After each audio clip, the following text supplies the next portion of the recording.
Why? Why? Hi. Hello. Hi, friends. Hello, freaks.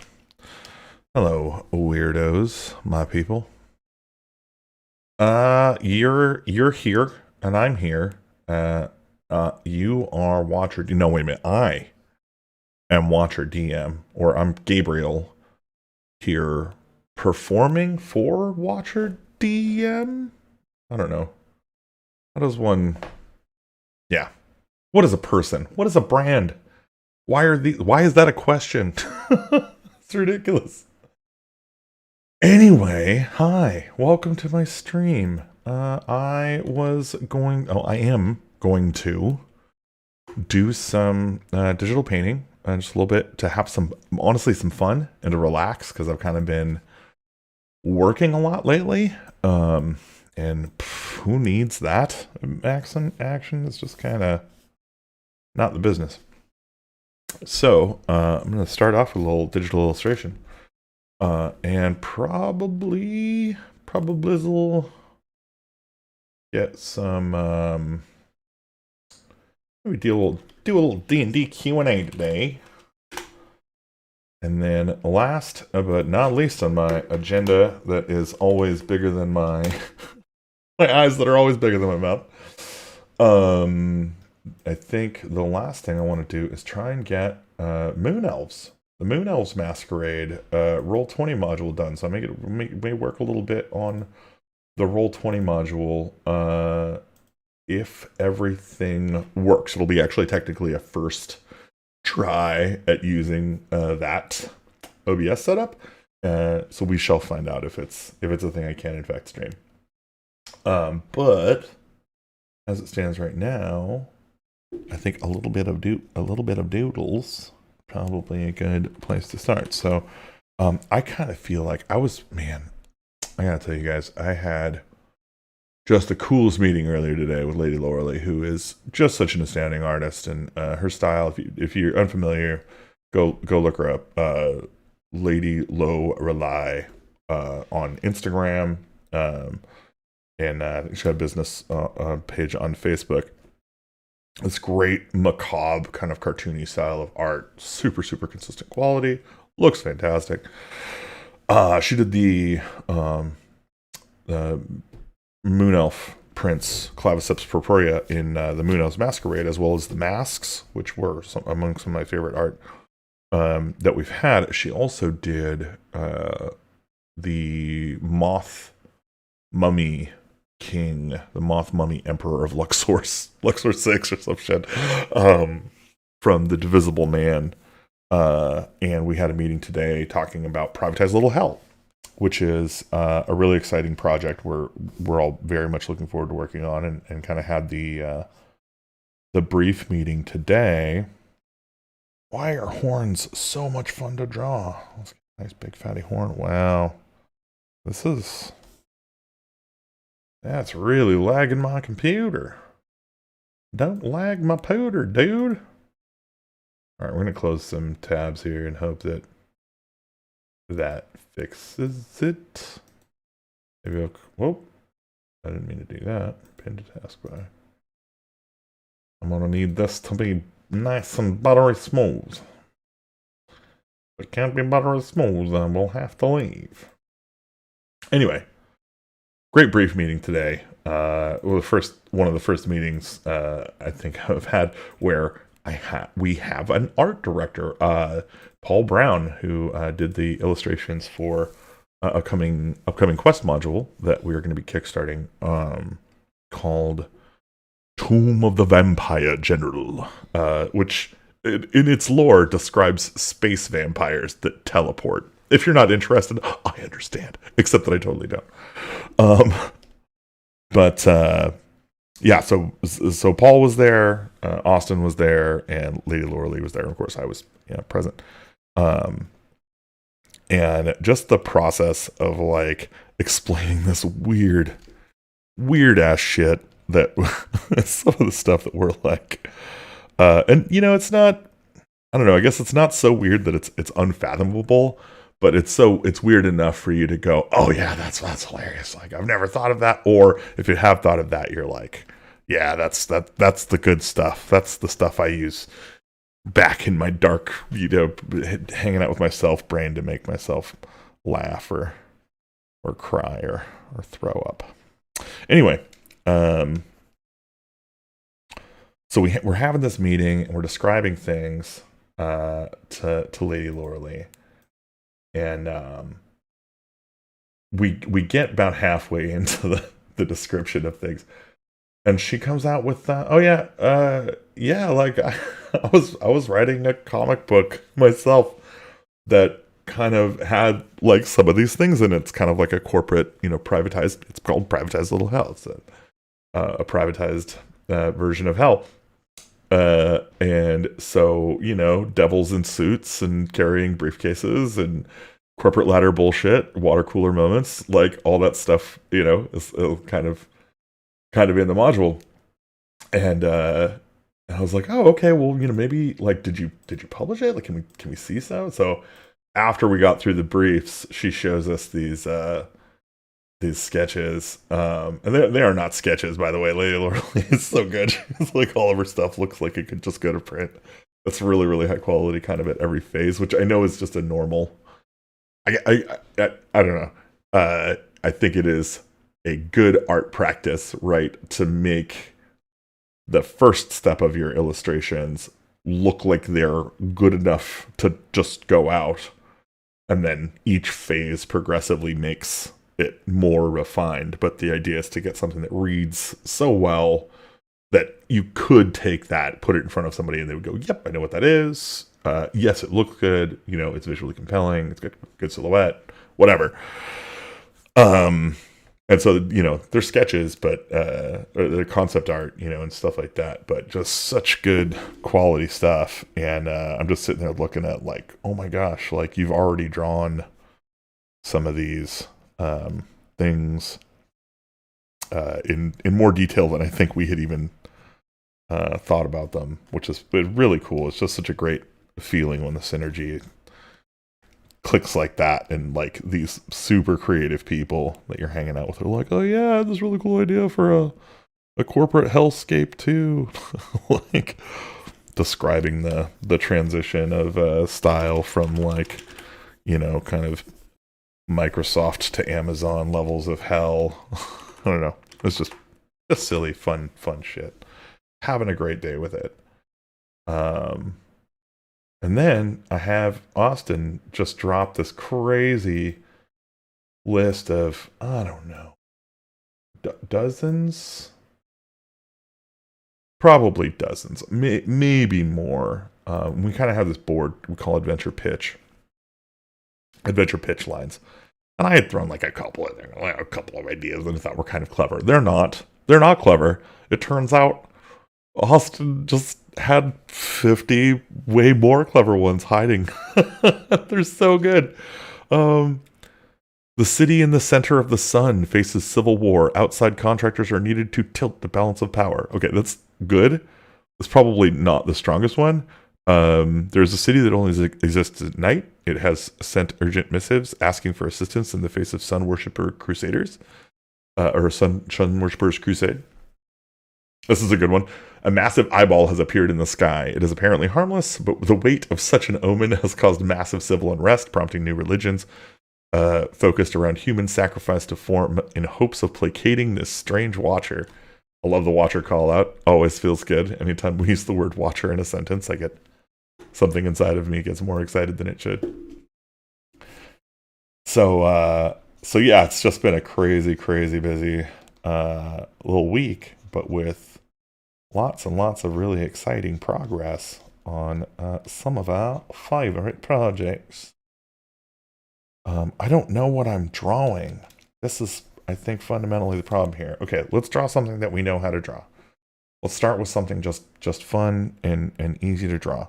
Gobos are always fun and always easy to draw.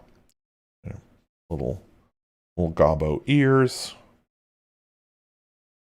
Another little gobbo ear. Little gobbo chin.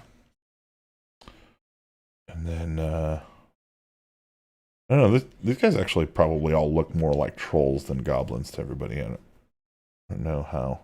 I'm not really up on my medieval goblin anatomy. Should take some time brushing up on it.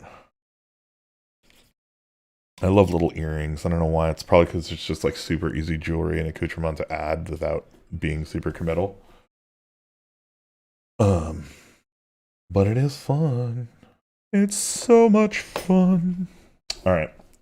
So we need goblin features, and I love the bulbous nose. I'm a big fan of bulbous noses. Kind of. And then we need eyes. I think kind of sunken eyes beneath a kind of strained brow looks pretty cute. And then just a little lip there. It's not much, right? It's a really tiny kind of some of these guidelines here. So if you're watching, you know, you should say something, and we could talk about it while I draw. And if you're not going to do that, I will go to the internet. Welcome to the internet. Have a look around. Alright, let's see here. Where's my groups? Groups. Groupus dupus. I have not been at all like active on any of these groups lately. I've been really, really wrapped up in stuff. So let's see here. Okay, this one's kind of cool. D&D DMs only. Marcel Miranda, where the A is one of those like Tony the Pony things. One of your players wants to slightly push a target in a direction. You ask for a d20 roll or an appropriate skill check, and they roll too high. What are the outcome? What are the outcome of their actions? Did the slight push become too strong? Does it work as intended? So, roll too high. I've heard somebody else. I was actually in a room when somebody else kind of tried to use this logic as a DM. Oh, you rolled too high on your kick or whatever to open the door and end up shattering it or punching your leg through or something like that, and turning what would have just been a really cool success into like it has a negative outcome. I think that's actually a more appropriate thing to do on the low end. Like if they just barely hit the target number, or even if they just miss the target number, I think, you know, that's a more compelling place to put a you succeed, but you know, with complications. Kind of like there's a bunch of other games that have this kind of concept and mechanic baked in. So I don't spend a ton of time thinking about it. But yeah, I would say by and large, if they roll really high, it should operate as they expected it to, right? You treat the height of the roll as accuracy to purpose, and not so much a manifestation of the application of force or something like that. That would be my answer to your really cool question, Marcel. Thank you very much for asking. Alan Reed asks 3 hours ago, do you think time travel is possible in D&D? How would you handle it? On YouTube, check Daniel's reveal that he is from 900 years in the future. Okay, I'm going to go to this. I don't know if... Okay, I guess... Okay, this is referencing some... Oh! Okay, it looks like it's, okay. An Enterprise, I guess? I don't know. Honestly, I know that actor for the, Bakula from, God, what did I watch him in? It was years ago, it was decades ago. That stupid show. That's actually pretty good. Precursor to Sliders. Quantum Leap or something like that.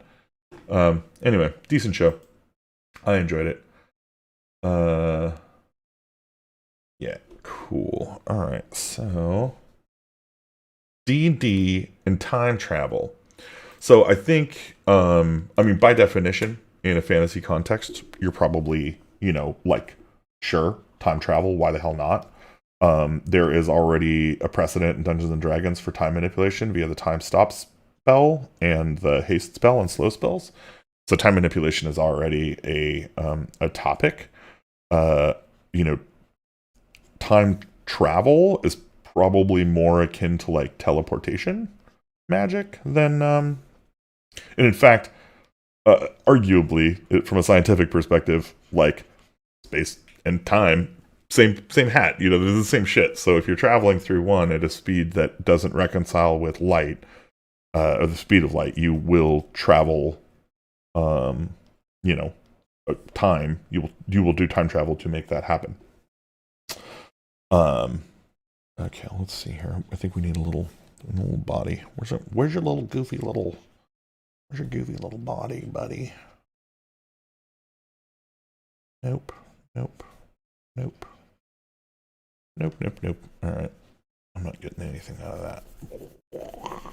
Okay. Let's here. Is that your lump, dude? Is that your other lump, dude? You look like a bean. You a little bean goblin? Gut?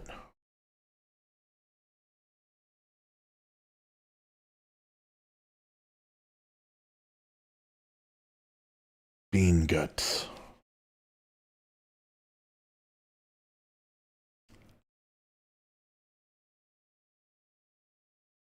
Don't worry about the hands later. Little spread arms. Actually, that looks really bad. Do that instead.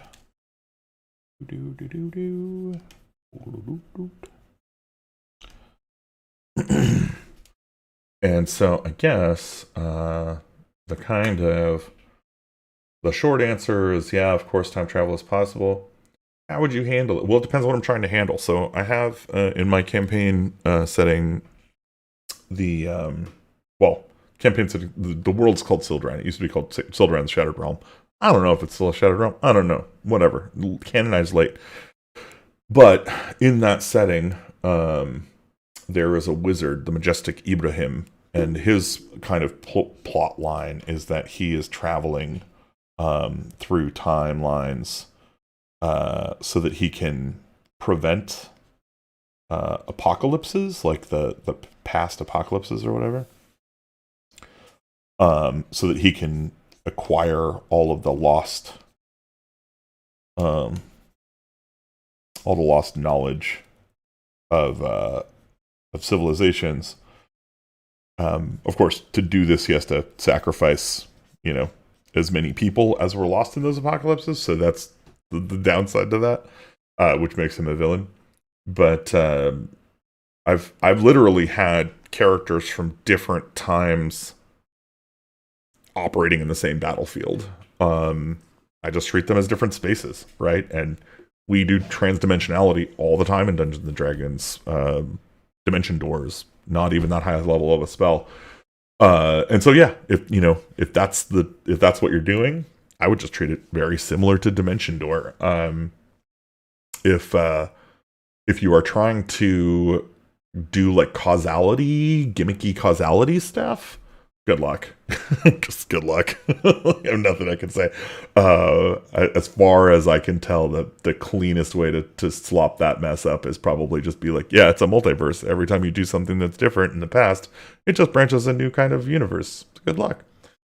And that could be some fun. All right. Anthony King asks question. He asks a question 3 hours ago. What type of virtual programs do you guys use for sessions? Thinking of getting my friends set up, but am struggling to find one that even us, with not the best of laptops, can use and not hate the program a session in. Any suggestions? Oh man, Anthony King, I gotta tell you, bro, you probably want Albert Rodeo, to be perfectly frank with you. Like, Roll20 is what I personally use, but I've got a pretty beefy rig, and I don't worry about it. Like, I have had players who are like, wow, I can't use this. It's fucking unusable. So, you know, like, don't, yeah. Uh, oh, if computer running like at a reasonable pace is a concern, I would say avoid the kind of bigger, more complicated stuff like Roll20. Even Foundry can be a pretty process heavy. And just run Albert Rodeo. It's free, it's easy to share. It's pretty low like cost of entry. Like you just upload an image for your background and a couple things, and you're off to the races. It doesn't do any extra stuff for you. So if you're like talking about managing how you run your game, like how you get access to your information as a DM during the game, you're probably going to have some extra requirements, right? You'll want something like D&D Beyond on hand, or whatever library of tools you're using for encounter information. You might have a little program running to help you with tracking initiative, or whatever. Just there's little bits and bobs that you can plug into that. But I think as a baseline for just straight, I want to play a game with my friends and we're going to use tokens and stuff and have dice, Albert Rodeo is probably the best option for you there. So I hope that helps. Yeah, somebody recommended Foundry VTT, and while it is, I would say, probably the best, I come up with certain mood boards.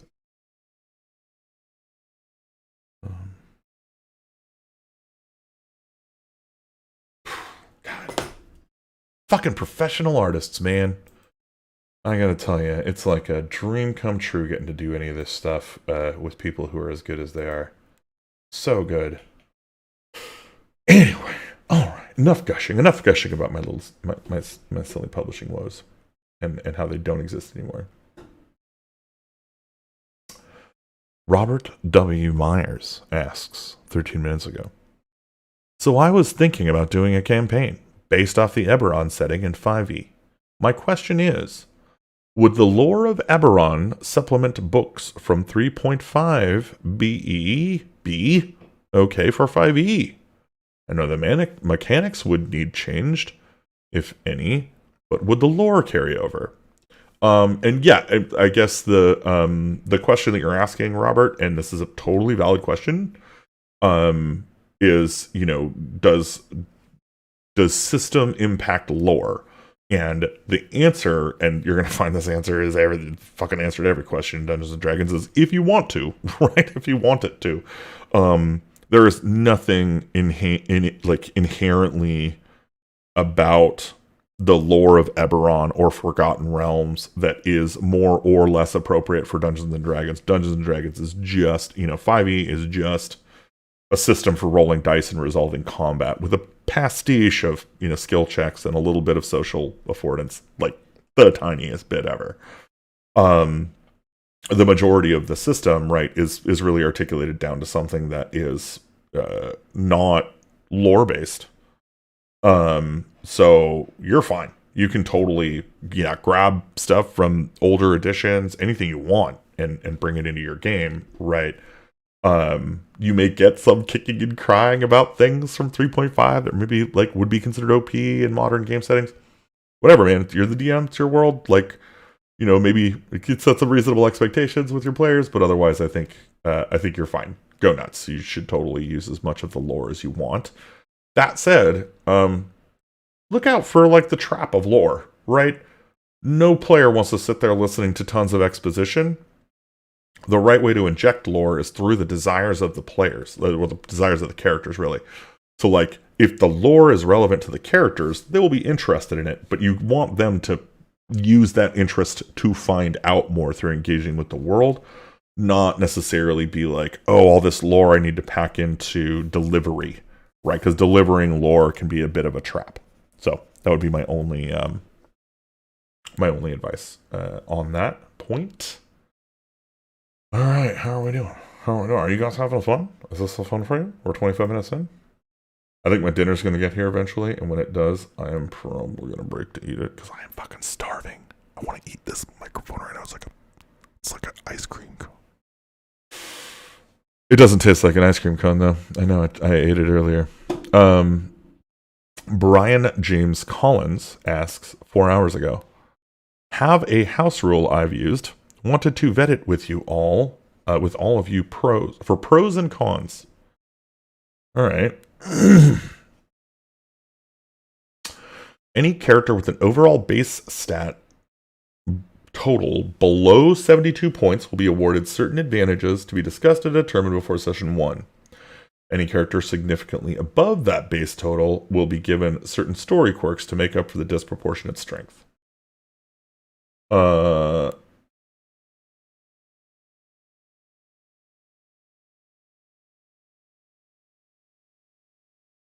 If you have godlike rolls, your character will have some more of Achilles' heel or the like. If you're Mr., Mrs., Ms. Average, you might have a powerful family or patron or prognosticating pig or something. Thoughts? My first thought is prognosticating pig. Thank you. Thank you. Thank you for that. That's what I needed in my day. So, Brian, you give me wings. And yeah, I think that's a perfectly good idea for a home rule. It wouldn't suck to put a little bit of meat around that, like so one way of kind of thinking about it is like boons and boons and curses. And I think narrative boons and narrative curses is like a really good thing to do, right? A rich family is kind of a narrative boon. Like you have access to something that the rest of the PCs do not, because of this background that you have. But it has come at the cost of your willingness to suffer poor people. So you have maybe less bedside manner. Maybe it's your charisma is low or something. You're a rich douche.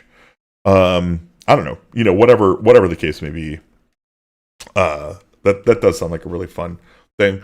The obvious call out with it is you're gonna have to put this by your players, right? And say, hey guys, like I'm all for you becoming powerful characters and stuff. So I want to make it you get to roll for your stats, etc., have fun. But if you get into this range of things, this can be a way for us to offset it and give your characters some fun dramatic moments that are maybe challenging outside of the context of just that thing they're good at, like which seems to be everything, right? And also, yeah, I think it should be a pretty easy sell for most people. Who maybe rolled garbage stats, to get some cool out of it.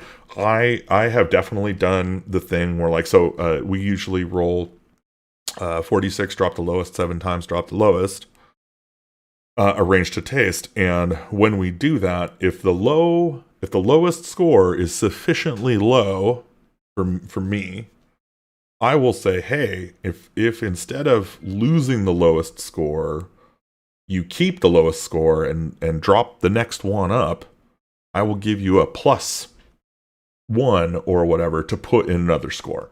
Right, and this is kind of an attempt to kind of deepen the crevices of the weaknesses of a character.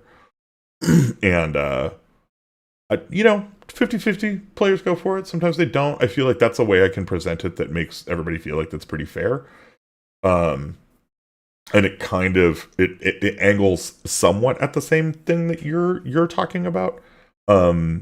I guess the tricky bit with doing things that are more narrative in that vein is that the player character has to kind of buy into the narrative you're presenting for the player has to buy into the narrative that you're presenting for their character, and that can be a little tricky. Like they're not necessarily going to be like, oh yeah, I totally want this like rich family, like, or oh, what do you mean the villain is my cousin, like I don't know if I want that, like.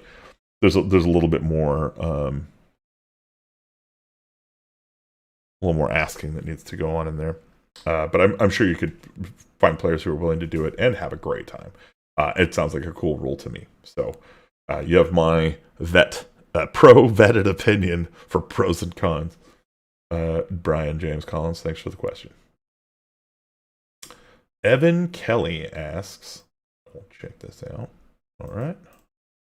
Evan Kelly asks, I'm a new DM and started my players at level 6. One of my players is a shepherd druid. And in session 0, he casted conjure animals and summoned 8 giant owls, which I let him roll their attack with 1 roll. So he was able to get some attacks off with them, but each owl did 2d6 damage. So he was doing 16d6 damage every time. Does anyone have a suggestion on how to deal with this? Yeah, so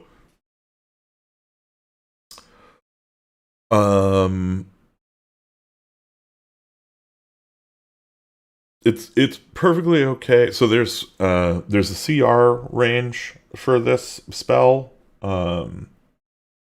First of all, level 6 characters. You level 6 characters, right? They are this powerful. This is actually how powerful they are. I know when druids get to 6th level, they get conjure animal, and they can. I mean, you think you've got a problem? Do it with the poisonous snakes, right? The poisonous snakes they can summon are ridiculous. Like the poison damage is absolutely absurd. So that's kind of how it works. I think the one thing I'm hearing here that sounds off is hold on, Angel. I let him roll their attack with 1 roll. So this is actually counterintuitive, but I would say it's probably better to let him roll each of the owls separately. And the reason for this is that in your distribution, they're gonna do about 50% of those as hits. I mean, probably a little bit more, but it depends, right? On like what the armor class of the enemy is, etc., etc. So, you know, I would say in this case, letting him roll for each of the 8, right? And mind you, it's 8d20. This is not like an impossible thing. If you know the target number and you roll 8 times, you count up the successes, you roll that many times 2d6s, and you've got your damage, right? So it's not necessarily going to be as crazy as it may sound to roll all those dice. And you can imagine this great fucking volume of owls descending on this beast and doing that damage. I think it'll work, and it will probably prevent you from the stress of a character doing 16d6 damage every time that they roll a successful attack. Now, mind you, the counter side to that is that in that 1 roll, if he misses, that means all 8 owls miss, which is narratively very difficult to sell. So I think there's a narrative value in actually splitting up the rolls in that. That's how I would handle it. Let me know if you disagree, or that you disagree, because I'm sure somebody is screaming violently at their screen right now that I'm wrong, and I'd love to hear about it. Suggsy Kitsch, 1 hour ago. Evening all. That is what time it is, isn't it? It is evening. Okay. Thank you. Ooh. Burger stuffs. Nice. All right. Evening all. Good evening, Suggsy. Kitsch. Evening all. I am running a level 1 minigame tomorrow night for a new player to give her an overview of how things work ahead of a new campaign starting on Sunday. Ooh. I intend to run this as a military-style boot camp. She'll start out in the range, combating static targets before progressing to living creatures that fight back. After this, she'll go hunting for food to sell to the mess hall back at barracks. Okay? This will show her how tracking, surprise rounds, perception, and negotiation, etc. works. Is there anything else you can think of that would be good to include? Anything that, when first started out, you wished that someone had told you? Thanks in advance. So the things you're exercising here are the combat mechanics and the skill mechanics. I'd to say those are absolutely fine. Great place to start. It is kind of the bread and butter of the game, and it is likely to be some of the things that she will benefit from in the game. That said, Many players are often unaware of the availability of the social option. And obviously, static targets for military training is not going to provide an opportunity for that.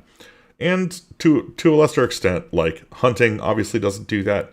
And the negotiation, like perception, negotiation, etc., like negotiation feels like an afterthought here, where it should really kind of maybe be brought front and center. And I don't, like, if you want to sell her on a game that's kind of got the full experience, there's an amount of social and exploration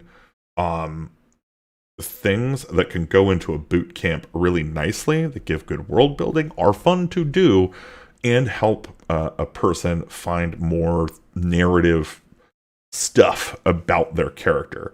A good example of this is just like, what games do the soldiers play in the barracks, right, when they're in between shifts or whatever, right? Like, can they play some card game, or maybe they have like a rhyming game that they do, and it's, you know, whatever. Like, it's an opportunity for you to world build, for them to become immersed in the character, and for them to form opinions about how the world works, right? So maybe they don't like gambling, right? And they find out by losing a lot. So you just make that part of that, right? They get to kind of explore the gambling that happens. Maybe, you know, all the soldiers sit around in a circle, like reading the letters from their loved ones, you know, out loud or something. And that can be a great world building opportunity. And you ask the player, what, you know, did your family send you any mail? You know, who are your family? What did they send you? What are they talking about? Do you left a dog back at home? You got a wife? Like, you see what I'm saying? So I would say that those kinds of prompts are the sooner you can start working them into the game, the better equipped that player is going to be to bring all the tools of Dungeons and Dragons to an encounter. But you're probably fine. Like, if you put it out there and she doesn't bite, she's not into it, fine. Like, just move on, right? Because it is a combat simulation game. So, you know, whether or not somebody wants to engage with that other level of Dungeons and Dragons is kind of up to them. But I would definitely put a little thought into offering it, personally. Oh yeah. My dinner did arrive. I'm going to do one more question and one more minute of drawing, and then I'm going to take a quick interlude to grab some foods. Paul Tunks. Cool name. Paul Tunks. Is there any spell out there that can put an unwilling character into suspended animation or something similar?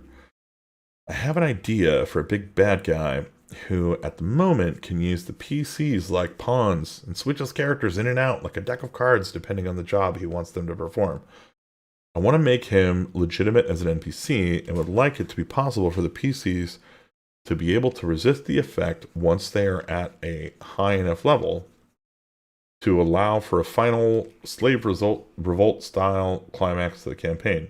In theory, I thought to make the big bad guy Gethzerai, so that he would plane shift the characters in and out of limbo and keep them frozen when they aren't needed. Oh, this is an interesting idea. Helps the idea of revolving DMs to explain missing and new characters being absent. Right. I get it. I don't think Githyanki would work very well due to their alignment being against the idea of keeping PCs alive for long, so staying in the abyssal plane is out. So actually having a hard time understanding what the second half of this paragraph has to do with the first. For suspended animation. Okay, so I see what you're getting at, and what you're effectively talking about is so some kind of stasis spell, and I'm pretty sure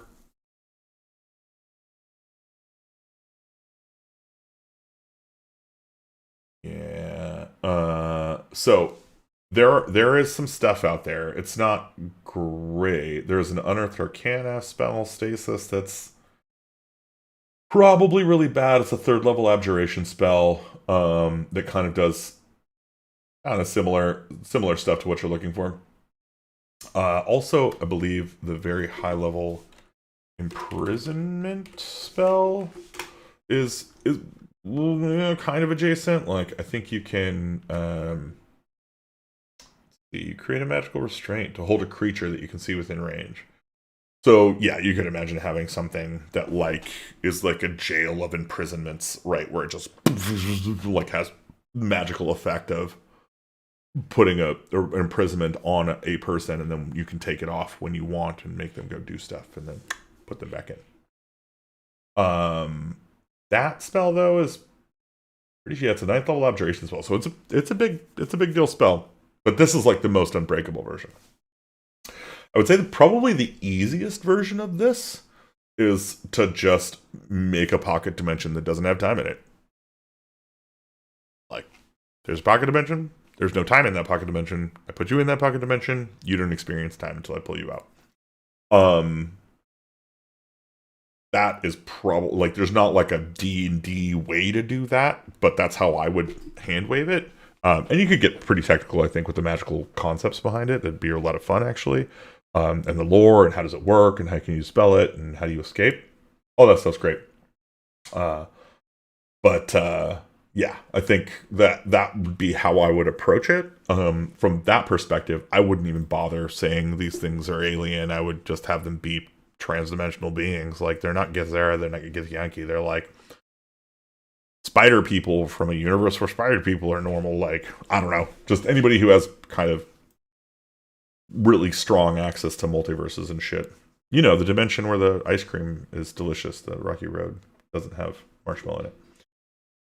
All right, cool. Well, I hope that was useful. I hope that was entertaining, or useful, or both, or neither.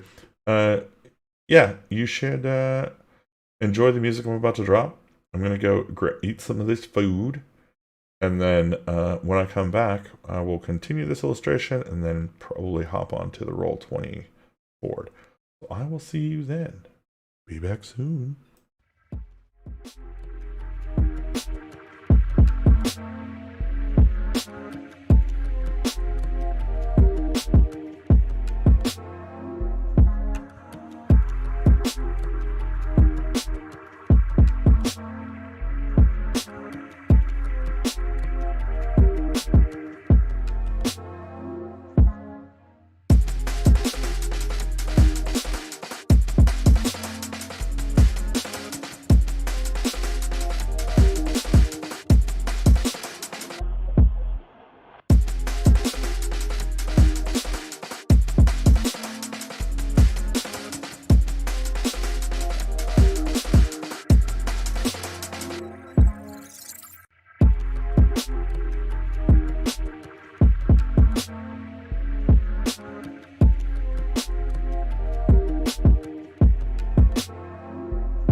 You know?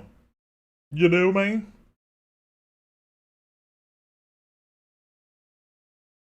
Hi, welcome back. Hi. Welcome back. Oh my gosh. I'm so sorry. Excuse me. Excuse me. I'm so sorry. Oh god. Oh, sorry. All right. We're gonna do some web stuff with Moon Elves, and to do that, I think I need to fix my browser view. I'm not really sure. Weird. Oh, okay. Yes, this one. Hey, it showed up. Hi. All right, cool. So we're in my little thing here. I mean, not my little thing, but the whole thing. And I think.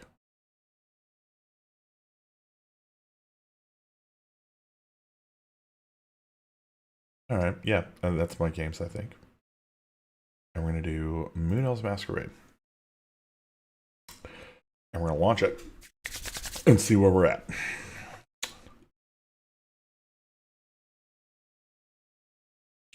There is okay, so there is some stuff that needs to happen in this. This is the moon fight scene inside of a crater at Palace Purpurea. There we go. That's the beautiful map that we have. And then these are the party grounds that I was working on before. And these I think are done. So let me double check here. Okay, it does look like I have managed to put all of the contents in here. But now, let's see. Yeah, that's fine. Now what I need to do, I think, is probably link up some of this stuff. Masquerade. As if. The writing in this module is so fun. Alright. That's the Wild Hunt. Then the Moon Cake. Okay, so here's what's going to happen. You'll see here. Actually, where the fuck is it? Where's the moon dust encounter? Here's looking. Oh. Interesting. Interesting. I have a feeling that Hepcat Chit Chat. Oh, no. It's there. It's snorting moon dust. Okay, cool. So edit this is going to work. So I'm going to edit this. Go down here. And moon dust will become this. Snorting moon dust. Licking. Oh, damn it. I need to remove. Okay. I'm just going to remove this first. And then maybe I can do it while this is in here, actually. I don't think this needs to have the social in it. It can just be tagged social. Ooh, that's kind of cool. Tag the encounter with the type of thing it's in. Kind of cool. Also, my beautiful toad. It's so beautiful. Sorry. I love my civilized lick me toad. He's so cute. I was born a gambling man. This one's gonna be same hat. Rid of these.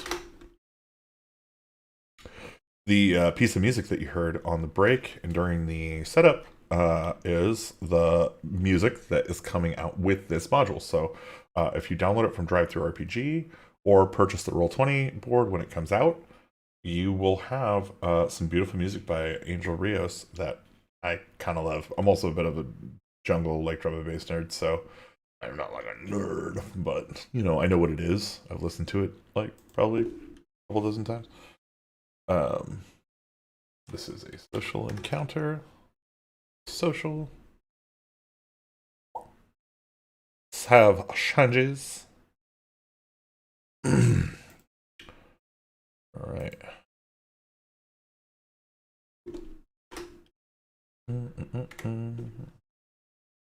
Sure. Whoop.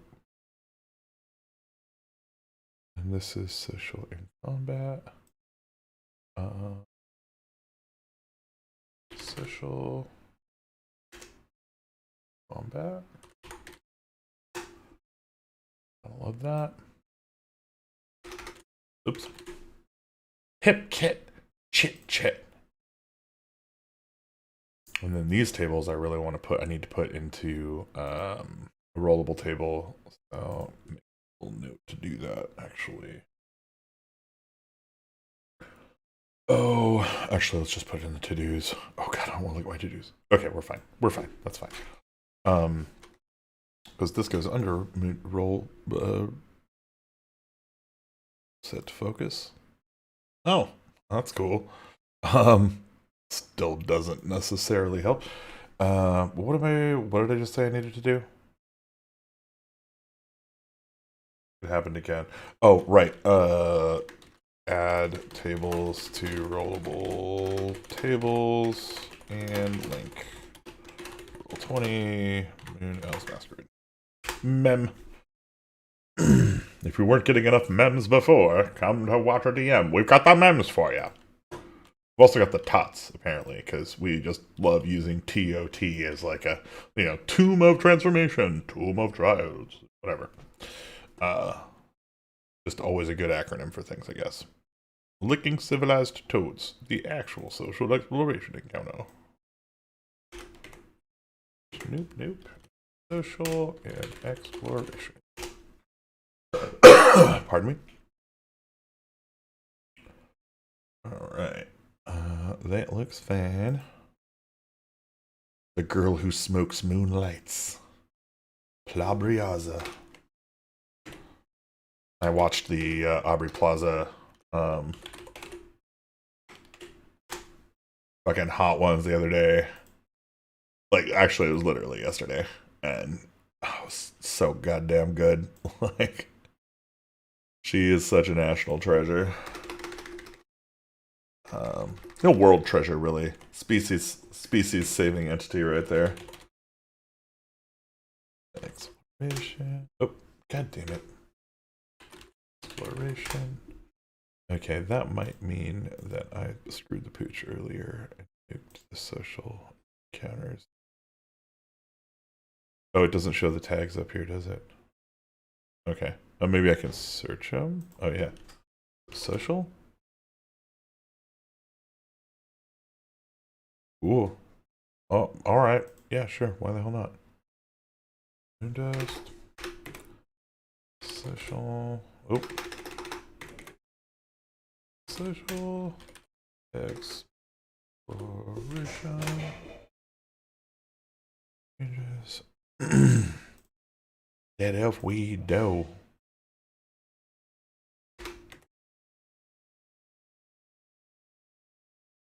Social.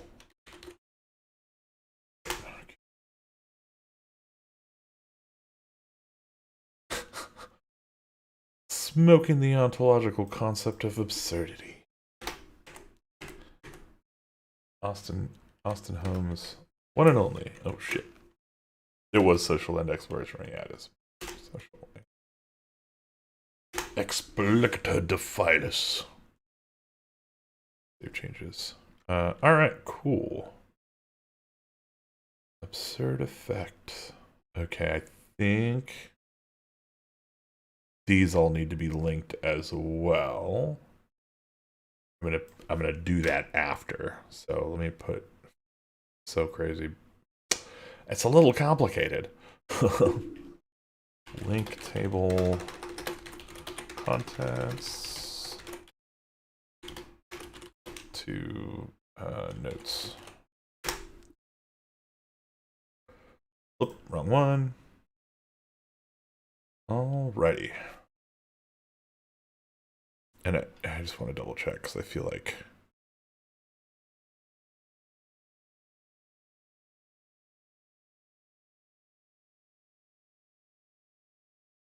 Where did all this data go? Did I already make the tables for this?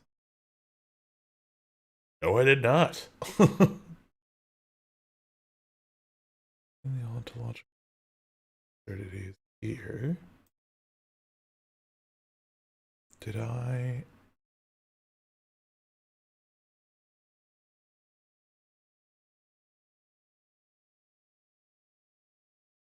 I'll need to look that up.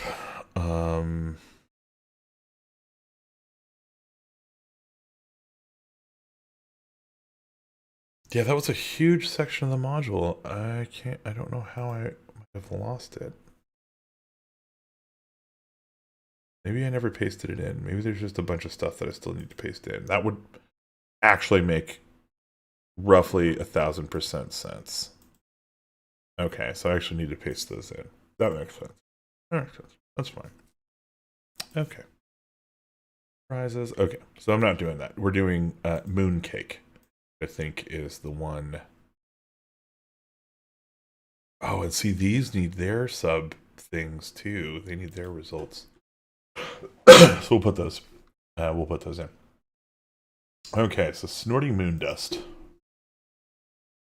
is this, and then licking civilized toads is this. And then this has to be called, and this kind of sucks, but this is how this works. If the title of the page is something, the link has to say the exact same thing.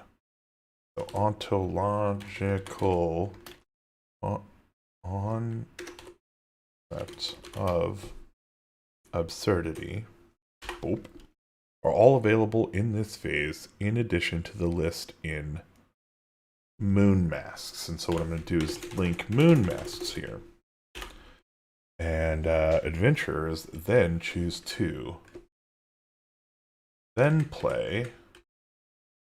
Oh, I love a little poetry, but this is done without that. It's got a comma in it, and it is not a thing. Cool. Then we save the changes, and we look, and we see, okay, it looks like this is mostly good. Mostly good. Let's just read over it again real quick. Make sure we didn't miss any other opportunities to link that shit, yo. All right. What's a party without cake? Claviceps claps his hands and announces the dessert is being served. Characters who do not eat lose a party point. Select a hero at random by a dice roll. And this adventurer has become the target of Renard, a local fox who craves the taste of mooncake. He darts in, weaving between the legs of the partygoers, and attempts to steal their cake. A dexterity saving throw or dexterity sleight of hand check opposed by Renard +6 allows that. Fuck, that doesn't make any sense. Well, maybe, I guess. Otherwise, the fox sees it. Yeah, Renard's +6. I get it. Okay. If a character successfully eats the cake, they marvel at the strange, but yeah, see, this you can't say a dexterity saving throw. Okay, so it'd be dexterity saving throw DC 16. God, we missed that. We missed that one bad, Austin. That's my bad. If they successfully eat the cake, they marvel at the strange but pleasant taste and gain 1 party point. The lanky lunar elves pity adventurers who didn't get cake, but award no party points to victims of the fox. When this encounter has concluded, read the following. I really need to do these as quotes somehow. Is there a way to punch this up? We quote it. Is it quotable? Style. Oh, hey! Boop. Having seen a hunt and been served cake, the moon elves abandon all pretense of restraint in favor of overt bacchanalia. Elves have taken to openly snorting moon dust, licking civilized toads, and patronizing a strange-looking hookah right out in the open. Although conversation, dance, and gambling still occupy many elves, more and more turn to alchemical assistance in their quest for pleasure. I love it. I fucking love it. Snorting moon dust, licking civilized toads, and smoking ontological concepts of absurdity are all available in this phase. Save changes. Okay. So here's our look. Nice, that reads. Snorting moon dust. We're here. Looks good. Licking civilized toads. Looks good. And smoking the ontological concept of absurdity. Looks good. Moon masks. Nailed it. And then, oh, I love a little poetry. Awesome. Cool. So that should facilitate all of the play options in that. I'm going to go back to the masquerade here and just see if we have anything else. Yeah, see, this is... Okay, cool. Using a mask. The wild hunt. Okay, so this should be moon masks. Okay, so let's edit this. I'm going to go down here. And this is going to say... moon masks, the wild hunt, moon cake, and oh, I love a little poetry.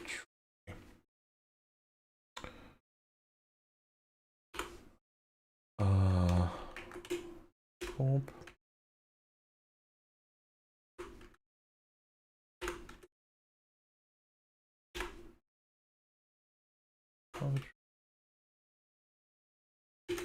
Perfect. All right.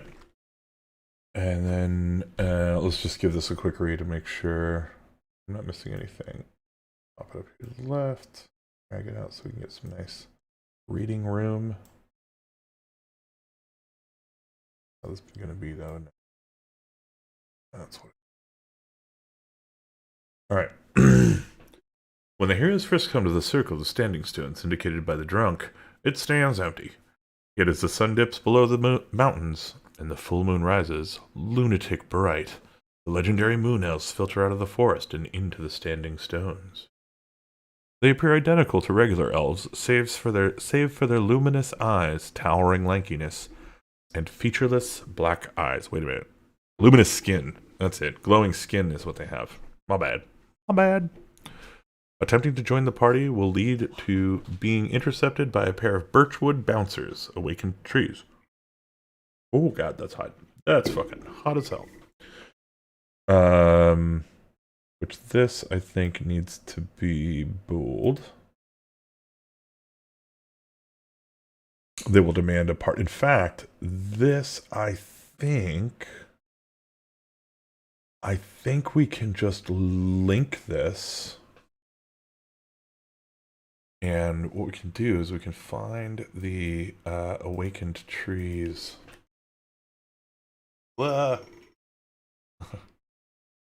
Tree monster. Get past that. And I'm relatively certain this will actually allow it to open up in line. I could totally be wrong. We'll test it in a sec. They demand a party invitation. They will demand a party invitation that our heroes do not have in a rude and brusque way. Hey, where's your invitation? You don't look like no moon elf.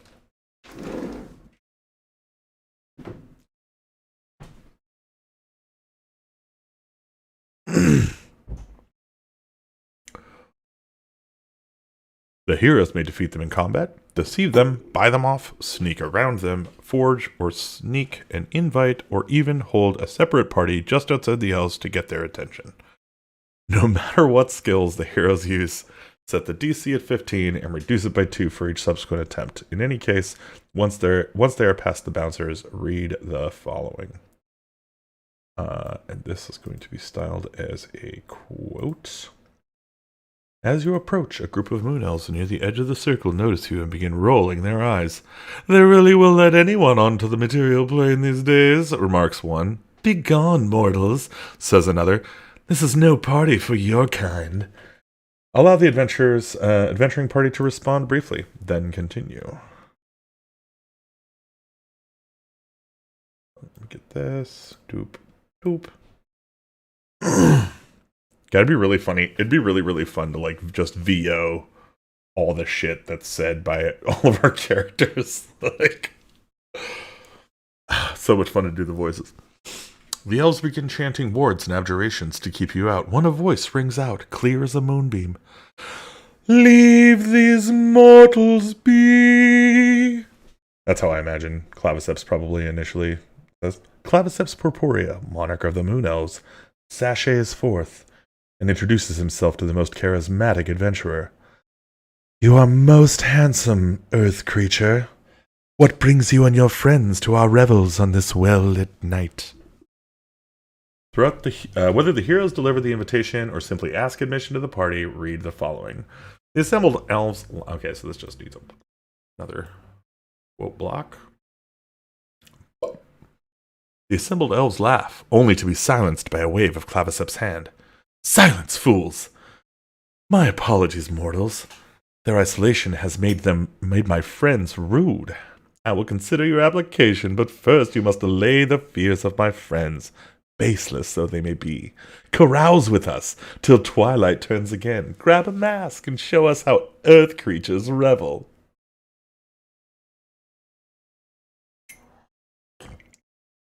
The masquerade is composed of 4 subphases.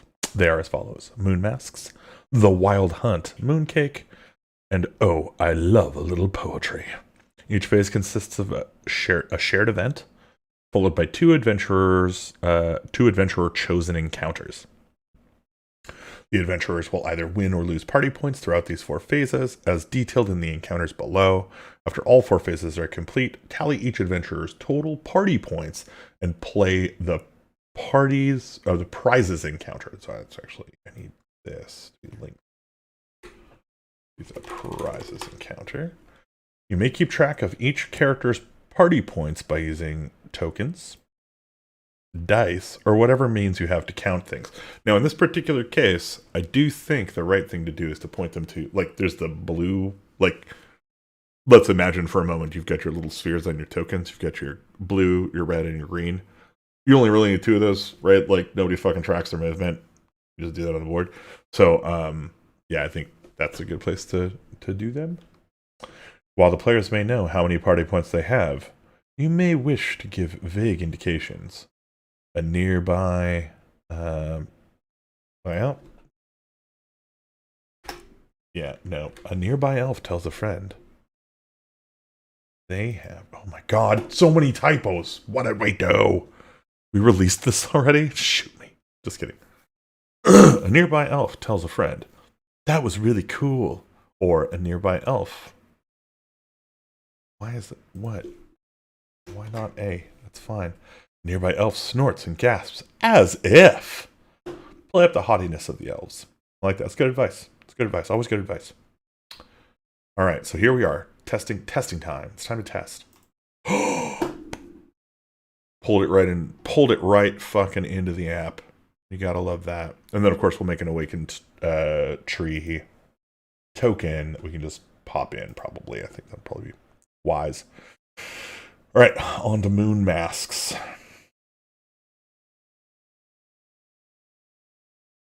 What? Okay, whatever. Go up here. Here. Gonna give this a quick look and see what we... Oh! This actually has just a whole list of the encounters. It's great. No, we're gonna need to edit it. Heroes take their choice of the following masks to wear during the party. A ruby fox, an emerald orc, a silver moon, a golden sun, a sapphire bird, a leather bull, an iron skull, and a feathered dragon. Each has a value of party points attached, as the elves react to your choice of a mask with either murmured appreciation for your good taste or scoffing at the primitive fashion sense of the earth beings. And yeah, don't pick the moon-headed one, as it's cultural appropriation to be wearing moon-headed bullshit on the moon. Or with the moon elves. All choices of masks are final. Suggestions that a hero might like to change their mind lose a party point and meet with the solid wall of revulsion conjured by an isolated clique who has just had one of their fundamental tenets of their culture questioned. After choosing a mask, read the following. Which means this needs to be a quote block. With everyone's face covered, the party begins in earnest. Claviceps claps his hands, and a silver bathtub full of moonshine is produced from an adjacent dimension, while an orchestra of hollow men strikes up a lively tune. Sweet Caroline. Bum, bum, bum. Okay, sorry. Soon, the scent of elf weed fills the air, and dancing and chatter occupy the meadow amidst the standing stones. A few moon elves even take to gambling. The heroes pick an encounter among the following. So I think moonshine is a legit encounter. Elfweed is a legit encounter. This is manic sexualized dancing. Let the music play is great. I was born a gambling man. Oops. Oh, shit. Hold on. Okay, so here's what we gotta do. There's a little bit of... Fuck. Okay, cool. So those are all fine. But because the characters can choose dancing, right? And then they go to these other encounters by saying, oh, I want to go gamble. Okay, well, I was born a gambling man is the encounter. Sulking will get you the girl who smokes moonlights. Chatting will get you hip cat chip chat. I think it's actually lowercase c. Go in initiative order for 2 rounds of encounters. Do not be afraid to read the list above to the players. If they do something not covered here, you may award or penalize up to 2 party points. 2 party points. It's not one word. A gift of an intoxicant is always worth 2 points. As always, reward the hero's ingenuity and do your best to give each encounter a few minutes of roleplay. Once 2 rounds of chosen encounters pass, move to the Wild Hunt.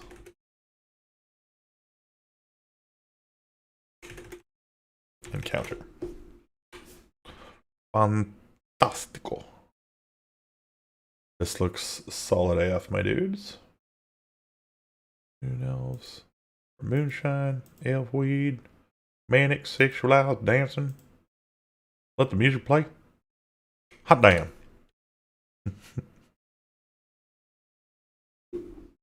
Big drunk bird's what it is.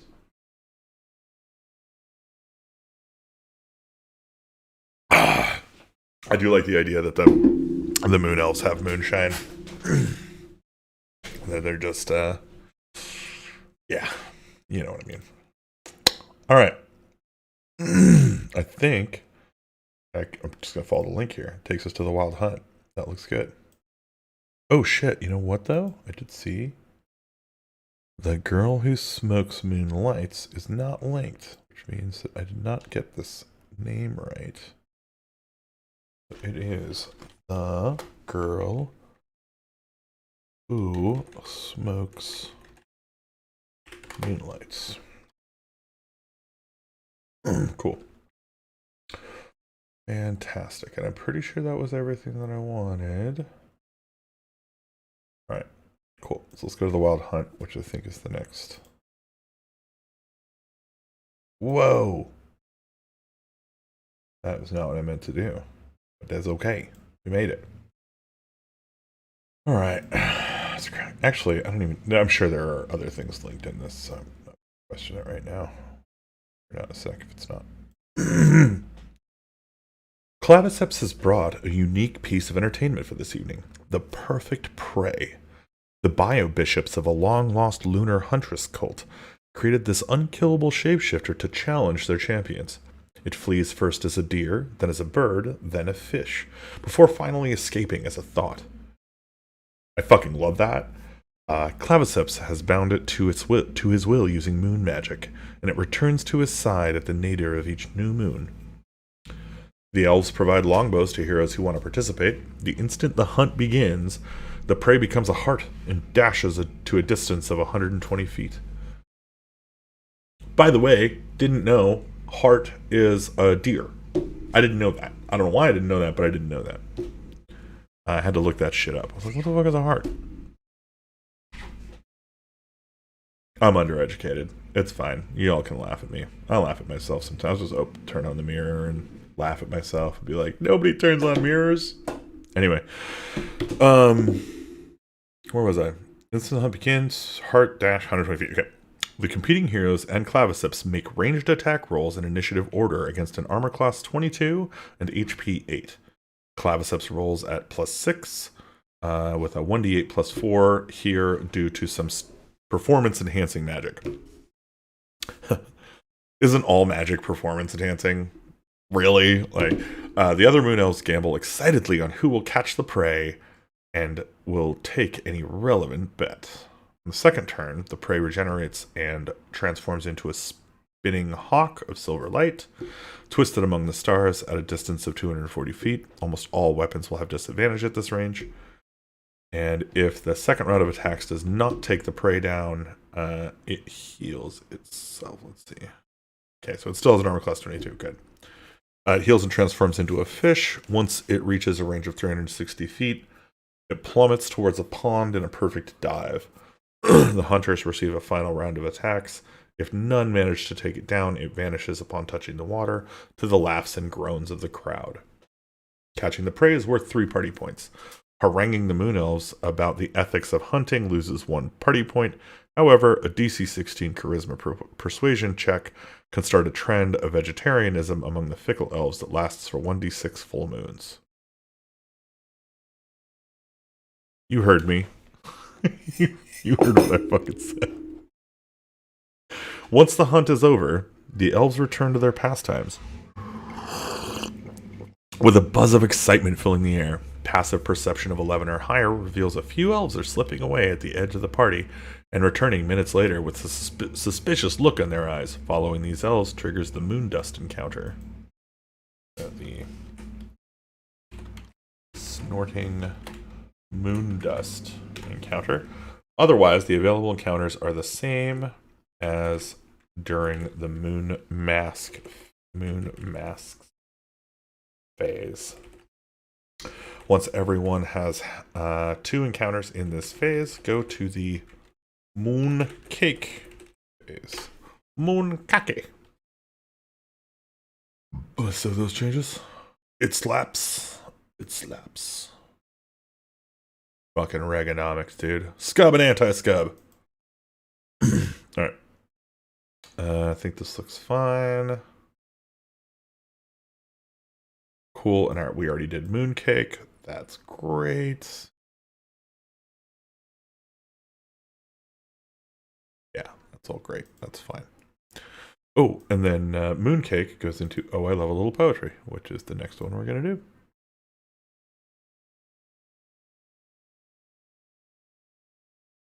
Boo. Come on, baby. All right. Why did I do that? Why did I go through all that trouble? Just to have to do this again. Alright. After cake, the moon elves perform their most sacred competition, the spontaneous composition of haiku celebrating the full moon. The elves invite the heroes to join in. Each should compose a 3-line poem with 5 syllables in the first and last sentence, or first and last lines, and 7 syllables in the middle line. They have 2 minutes to write their poems while the other moon elves participate. Below are some sample haikus for each moon elf NPC that the heroes are likely to encounter during the masquerade. Corporea potus. Under the full moon, every fountain is louder, and we are fountains. Molly Mizuki, from the Manic Sexualized Dancing. Most radiant globe, how brightly you shine for me once the sun has gone. Flabriaza, the girl who smokes moonlights. We too have pale hearts. I don't fall in love without waxing and waning. Yeah, she sounds like that. And then Claviceps Purpurea, of course, the Moon Prince. Waiting since new moon, and finally tonight, I have found my reward. The Moon Elves don't believe that non-Moon Elves can write real poetry, but they will award 1 or 2 party points to each hero who recites a haiku. When the poetry reading is over, play 2 encounters of the hero's choice from the list in the Moon Cake encounter, and then go to the prizes encounter. Oh. Cool.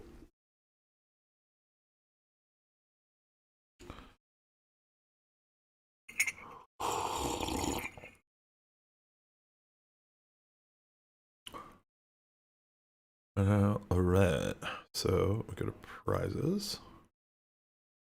I close this. Crack this open. Do it again in edit mode. Because this is just how my life is now. Alright.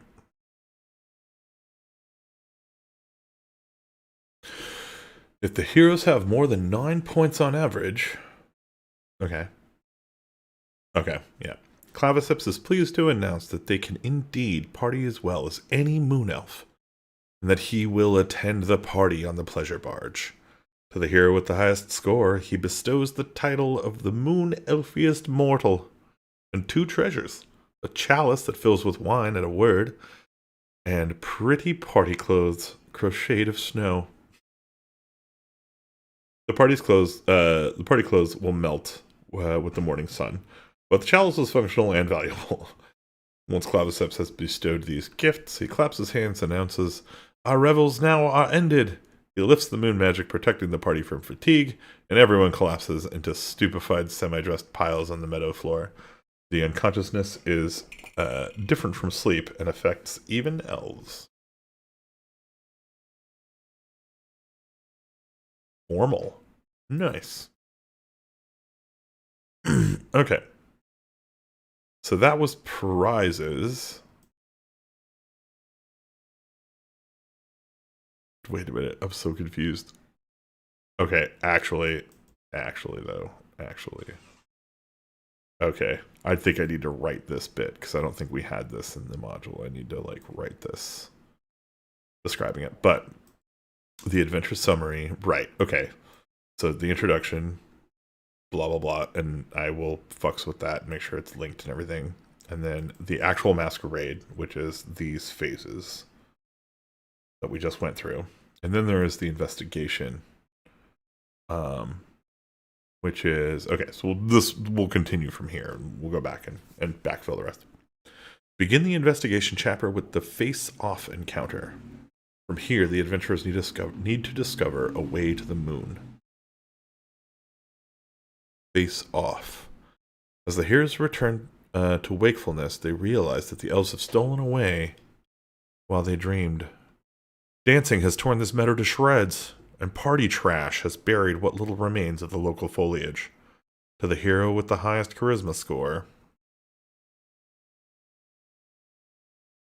Let's see. Yeah, this. Quotes.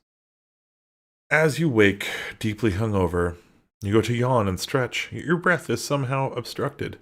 As you trace your fingers towards your mouth, you come to a horrifying realization. The elves have magically stolen your face. All that remains is a featureless patch of skin. What? That was not what I wanted to do. Fuck. Undo. Okay. Cool.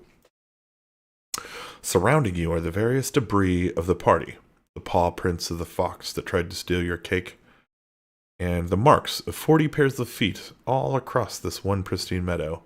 Above you, a bird sings his morning song, desperate to replicate some small part of your nocturnal successes. I have no mouth, and I must scream. You can still magically see, breathe, and speak, though your voice is now a muffled monotone drone. Eating has become impossible, necessitating the quick recovery of your mouth. Also, charisma skill checks are at disadvantage, of course, as they would have to be. So that seems legit. It is unclear how they would get from... Okay, so I think here we say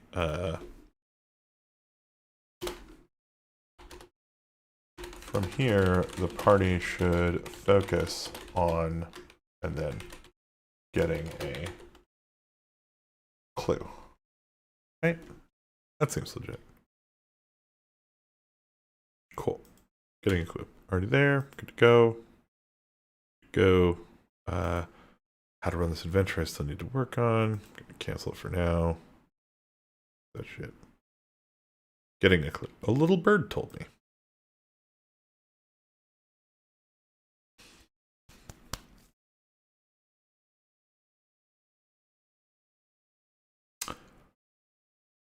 I really don't want to create a bunch of little tabs for these. I think they're fine just all on one page, to be honest. All right, a little bird told me, social. The birds saw the elves leave via a nearby willow and share that information freely, though they constantly ask if the heroes have seed or perhaps sexy man birds hidden about their person, which is hilarious. I like that. What does the fox say? The heroes can track the mooncake stealing fox with a DC 13 wisdom survival check. The fox is nobody's fool, and if communication is possible, will refuse to help unless you feed him. He will extract as many concessions as possible, and then, when the adventurers refuse to give him anything further, he will lie to them about how to get to the moon. Only if threatened with physical violence and bodily brought along will he reveal the way to the moon. He does, however, know the location and operation of the nearby willow. Track 'em! Exploration. The moon elves traveled in numbers and did not think to hide their tracks. With a DC 10 wisdom survival check, the heroes can get to the willow they used to travel. You can get to the willow, but you don't necessarily know how to use it. Crop circle. If the adventurers cannot reach the moon or attempt to return to town, they come across a massive crop circle carved in the forest. Which isn't really how crop circles work, but that's fine. A mob of unruly peasants has assembled there. Here are complaining of cattle stolen into the sky, abducted husbands, and nocturnal probings by faceless silver monsters. They're currently debating whether this is the work of giants, wizards, or demons. They're very curious about the adventurers' thoughts on this, but dismiss any suggestion of moon elves as the product of a demon-wizard-addled mind. There is a child here who believes in moon elves, and, armed with children's picture books, he will explain how the heroes can follow, should they know the name of a moon prince.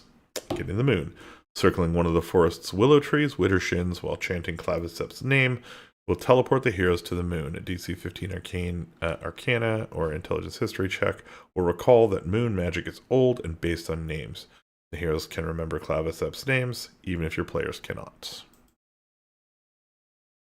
Which I like.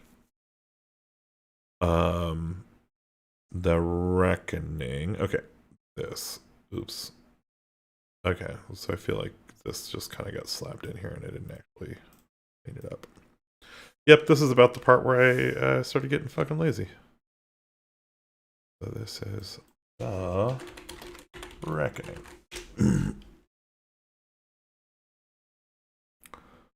Alright. With a whoosh and a pop, you find yourself dizzyfyingly,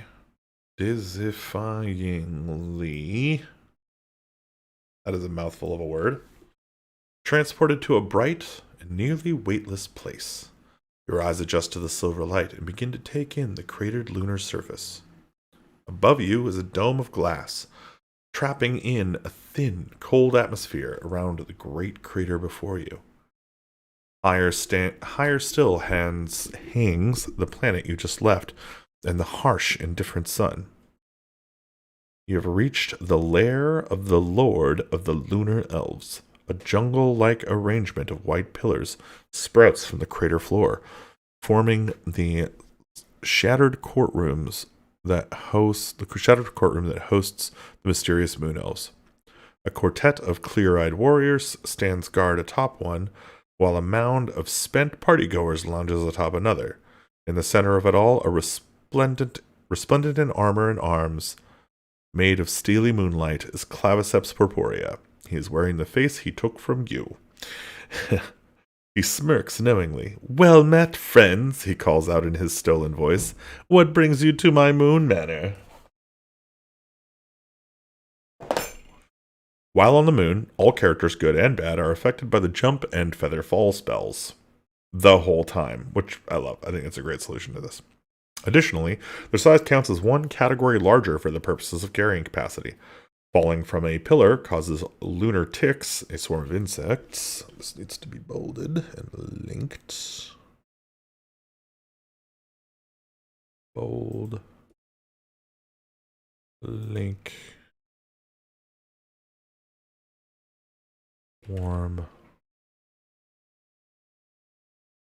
of insects.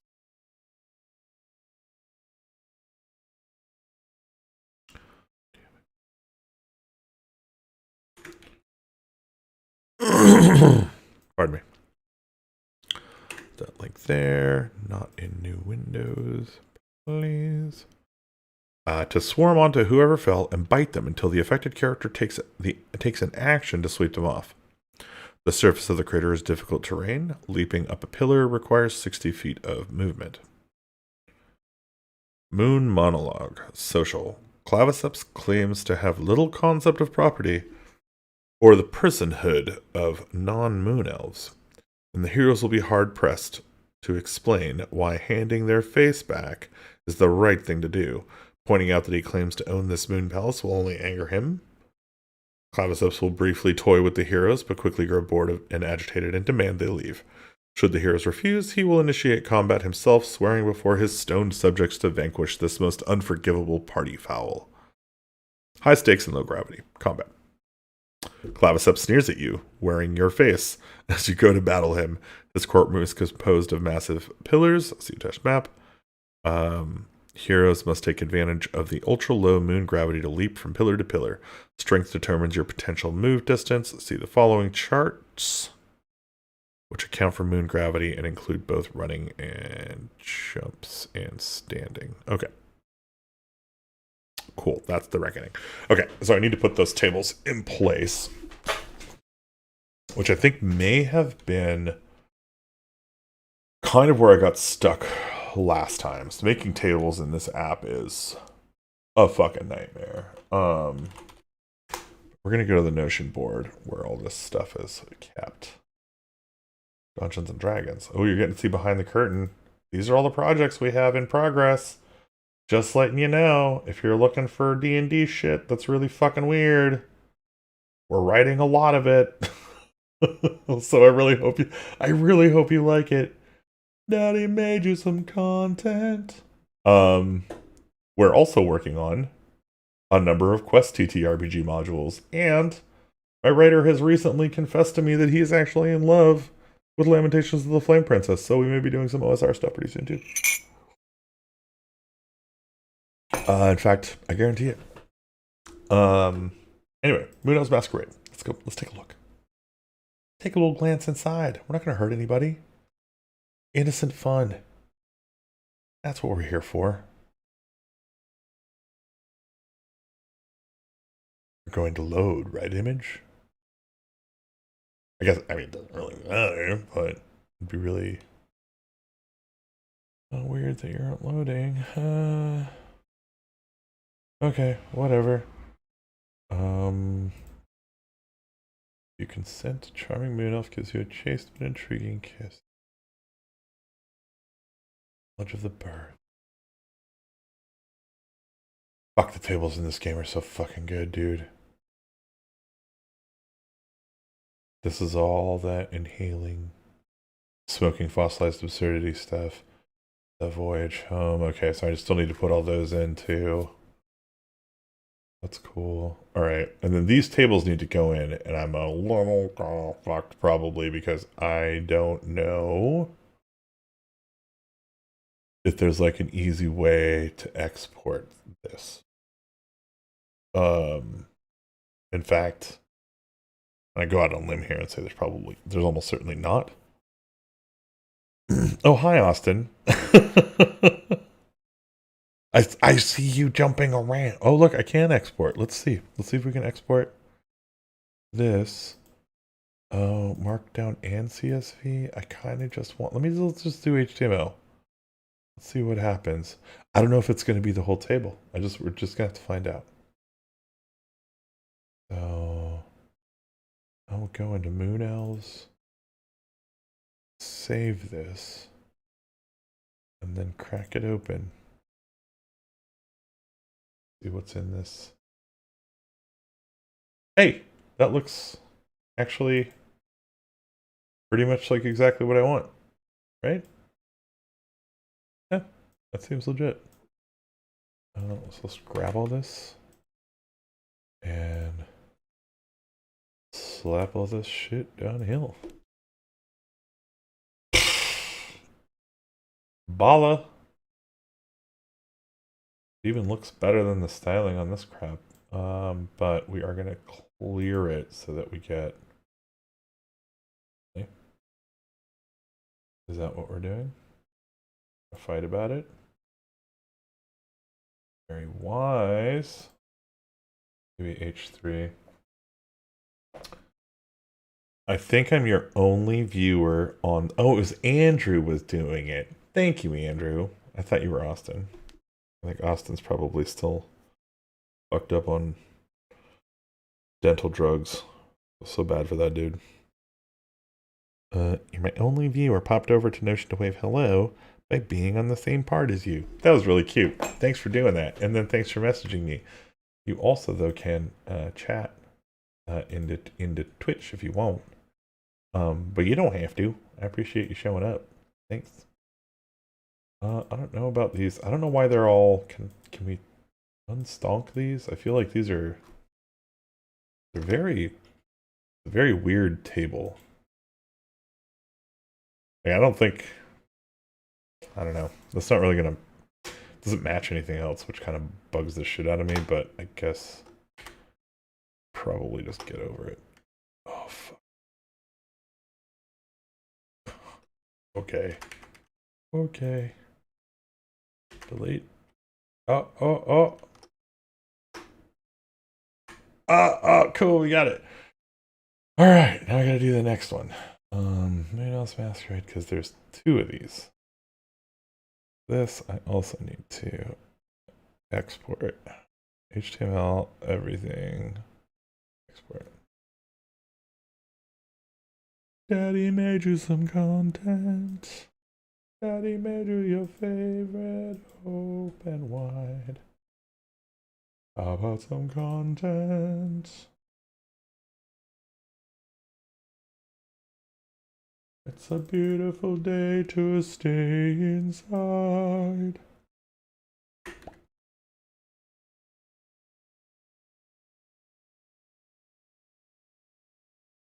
Bonk. And yeah, I think that looks mostly fine. We'll get rid of this and this. We'll do this. Header 3, which I think is what everything else is using. Seems legit. These tables are actually fucking atrocious, and I'm really upset about them. And I need to like, I don't know, fuck, change the font size, but I don't see like a really clean way to do that on this tool. So I won't, I guess. I don't know. Whatever. All right, let's see if there's another table after that, because I think if that's the last table, I'm just going to call that and deal with it later. Okay, cool. That is the last table there. And then we have the Clavicips purpurea that we need to add. This is saying the image couldn't be loaded, and I'm not really sure why. We will delete it, I suppose. Oh, they're supposed to be on watcherdm.com. I might have... I wonder if that's why some of these are failing. Yeah, I'm gonna see what the fuck. What the fuck is up? What the fuck is up, dude? No? Okay. Doesn't really matter. At this point, it's just for the Roll20 anyway, so. Might want to change this to alluring for a more general neutral vibe. Oh, interesting. Yeah, I guess possibly. I kind of like the idea that, like, being a handsome gender neutral person is also just as valid, just like being a pretty gender neutral person is valid. I don't know. Does handsome imply that much in the masculine sense? If it does, should it? I don't know. It's a weird one. Good question. Good call out, maybe. I'm not going to change it now, right now, but maybe for like an abridge later. We do some updating. Let's see here.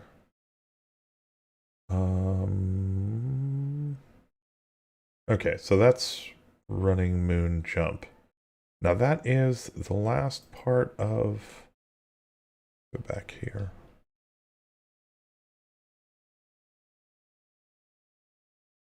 Okay. So yeah, there's this whole section here that we need to copy over. The last part of this. God, getting not what I wanted. Ah!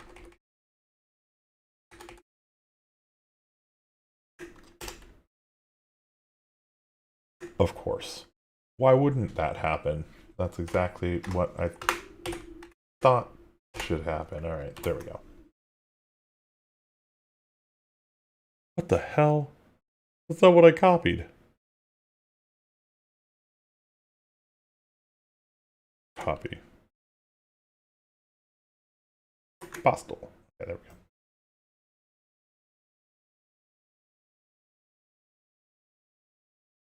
Okay, and then this is actually, so this needs that. And then the Moon Monarch, that block below, has the Hollow Orchestra to inspire him in battle, naturally.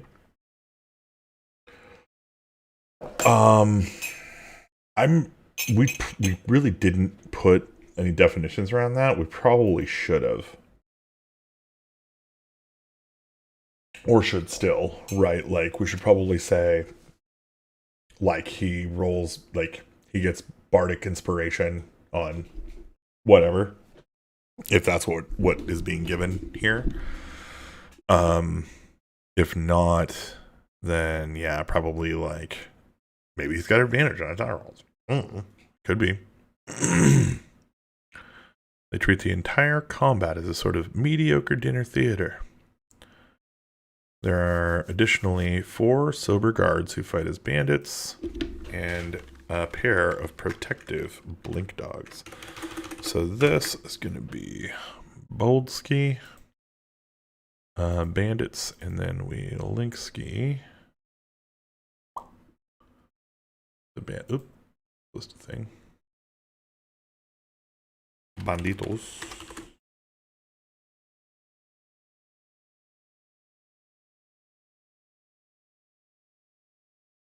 CR 1/8.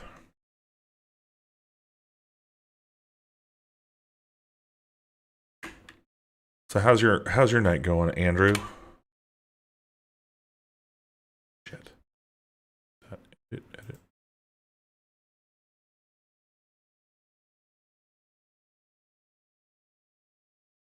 Blink dogs.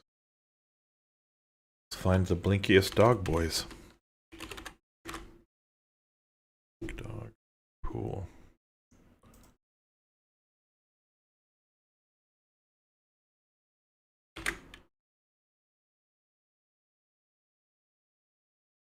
My night is good. Just working on spoopy texts. Cool. Yeah, that is also something I could work on tonight. I've been putting this off for so fucking long now. I just need to make progress on it. I decided to kind of crush on this for a little while, but it's coming along. It's almost done. I hope. Yes. Usually preface that with I hope. Blink dogs. Okay, and then there's okay, yeah. So here's another thing we need to add actually. Is a character. And this is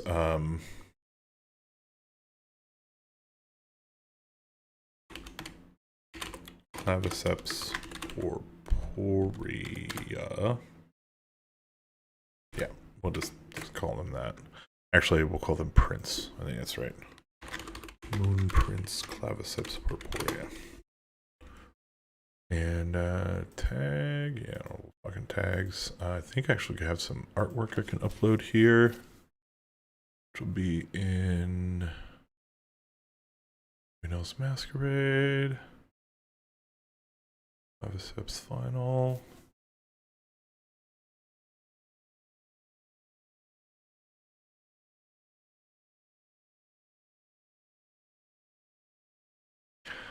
This is gonna be fucking awesome. Wait, oh god. Oh god. It's so tiny. So small.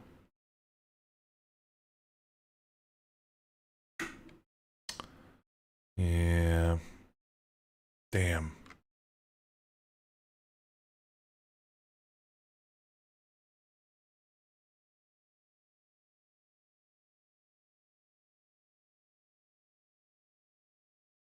Well, okay. I will have to fuck with that and make it work.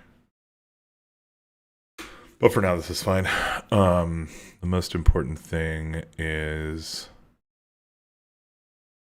I guess we don't really have like a bio of claviceps except, oh wait a minute, we kind of do.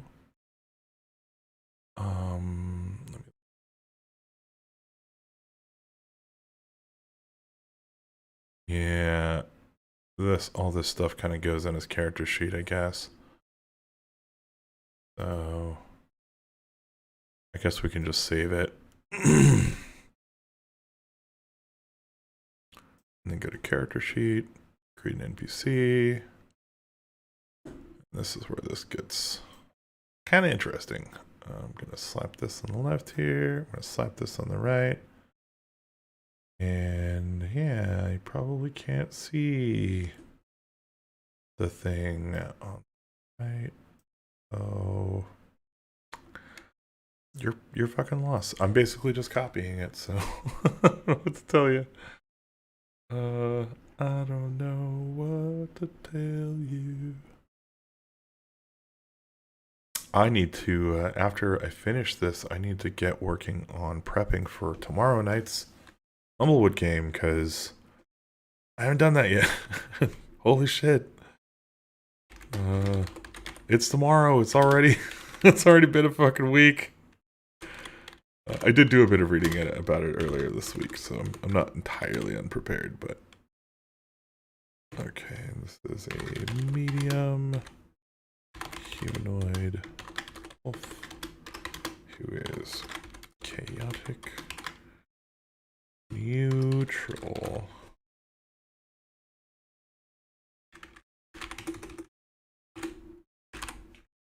Okay. Armor class 15.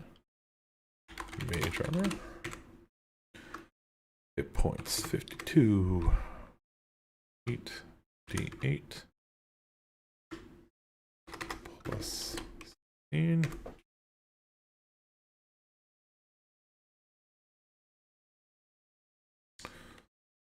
Speed 40 feet. Right. And 17, 14, 15, 11, 17. Saving throws are Constitution 4.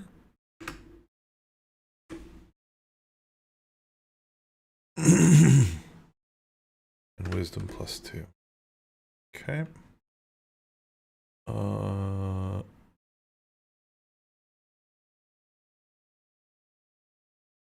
Doesn't look like he has any skills. Is royalty, so it makes sense.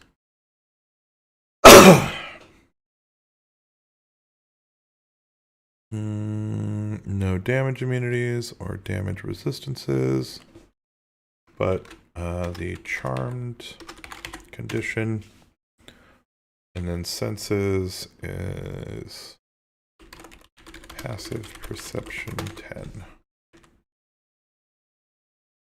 Languages common, elven, and celestial. Challenge rating is 3. 700. Token size is 1. Which kind of sucks. He is not a spellcasting NPC. Roll queries, always roll advantage. Which toggle query advantage? Never roll. What the fuck is the difference? Whatever. Never whisper rolls, don't auto damage. Auto roll damage and crit. Why the hell not? Okay, that's weird. I really should set that up for some of these and make them work. Oh well. NPC name in roles show, that's fine. Add dex tiebreakers to initiative, why not? Alright. Now for the real juice. Rick and Morty. So, abilities. Royal privilege.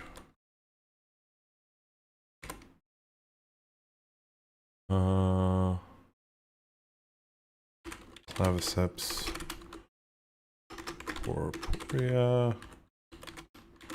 Rolls. Oh. Has advantage on saving throws. Period. Across the board. Holy shit. That's a big deal. We can close that. And then pushes people around. On his first hit each turn. So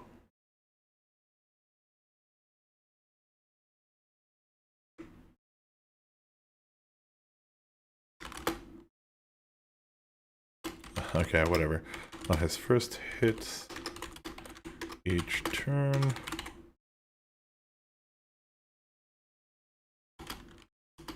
the target makes a DC 10 strength saving throw, or is pushed back 5 feet. Okay. Now, interestingly, so we get into actions now. I've got multi-attack, which is the most obvious thing that everything should have. Multi-attack. Oh. It is not itself an attack.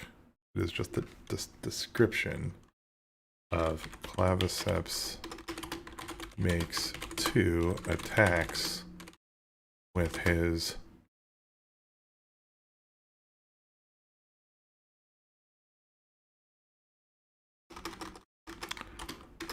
one with his moon glaive and 1 with his moon shot.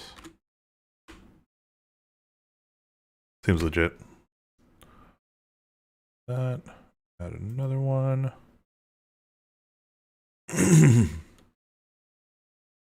Moonglaive is an attack. It is a melee attack. Make this a little bit bigger here.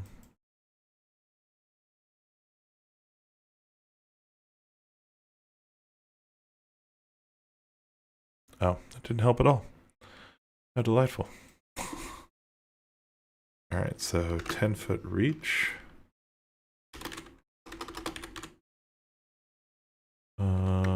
Plus 5 to hit. 1 target. On hit, it does 2d6 plus 3. Slashing damage. Cool. Yeah. That looks good. Oh, except for Galive. Oops. I rolled it. Oop. God. Alright. Moonglaive.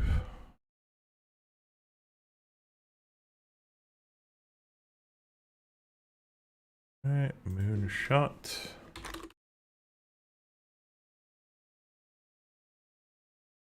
It's an attack. This one is a ranged attack. It has 100 foot, 400 foot range. To hit is +5. Also, one target. Oops, not pound target. Own target. On hit, it does 1d10 damage. Oh, stop blasting. And this, I believe, is radiant damage. Pretty cool. Close that. And then we kind of have this other section that is a little bit weird. The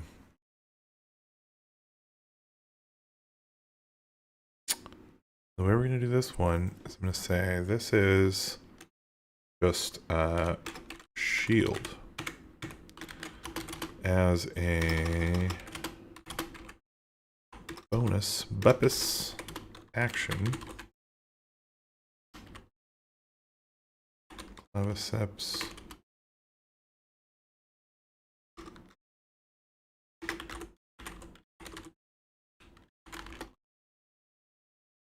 Oh, is it? It's not a bonus action. Okay, hold on. This is the bonus action. One small step. So as a bonus action, Claviceps dashes or disengages, and his jump distance doubles until the end of his turn. Oh.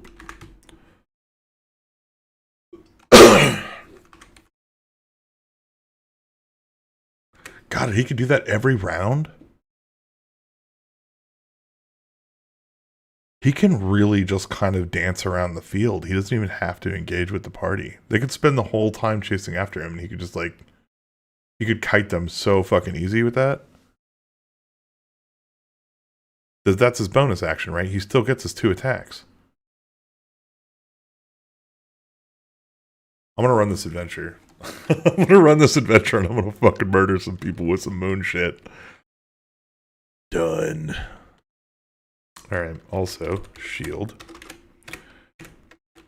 As a reaction, Claviceps can increase his armor class by 5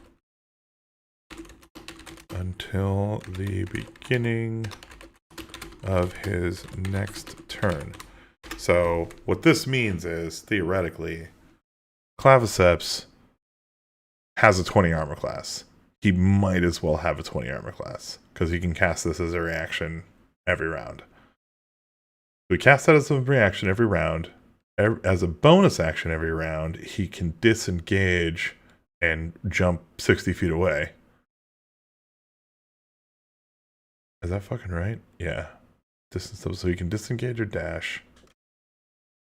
Wow, okay. And his jump distance doubles until the end of the turn. So that's if it's 20, if it's 30, it'd be 60. Which, let's see, he's got a +3. So he's a 17. I'll have to look on that table, the jumping table.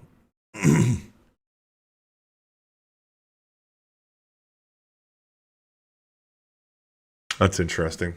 That's so interesting. All right, capitalize claviceps so we don't offend the prince. And then we'll add the last ability here is social graces.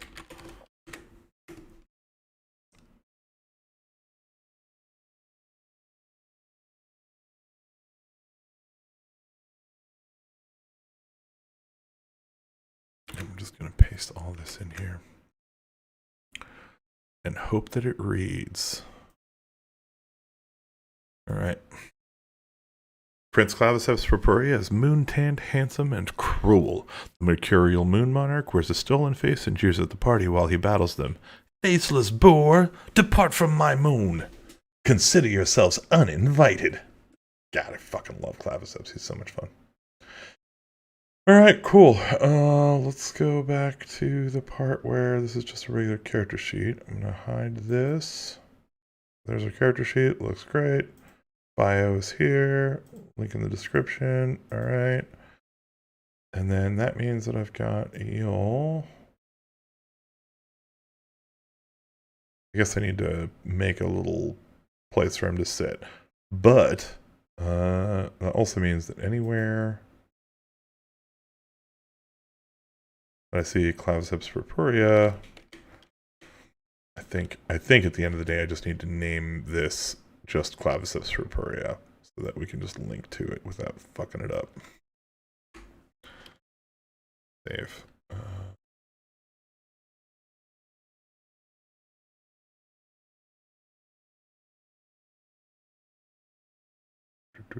Actually, I wonder if I can just look it up now. Claviceps. Interesting. So it won't, okay, so it doesn't search the contents. It will only search the titles and tags. That's fine. That actually makes a lot of sense.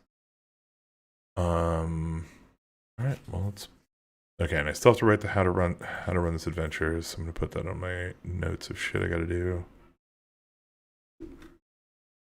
Write the how to run this adventure.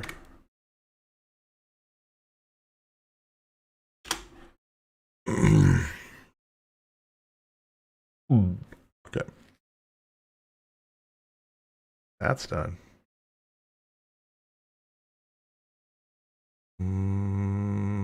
That's done. Not done. Not done. Not enough stuff done. Not getting enough stuff done these days. Not getting enough stuff done. Alright. Okay, so we got Claviceps Purpurea, and that's kind of a big win, actually. I'm going to take that. Edit. Let's link one of these up so I can make sure this stupid link works. So Purpurea throws his hands up, shielding your former face from an incoming blow. I surrender, he cries. Take your stupid face. With a wave of his hand, your features spring back to their rightful spot. Claviceps opens the moon door and sullenly orders you to leave, warning he is not above narking to the celestial authorities if this party foul does not cease. So good.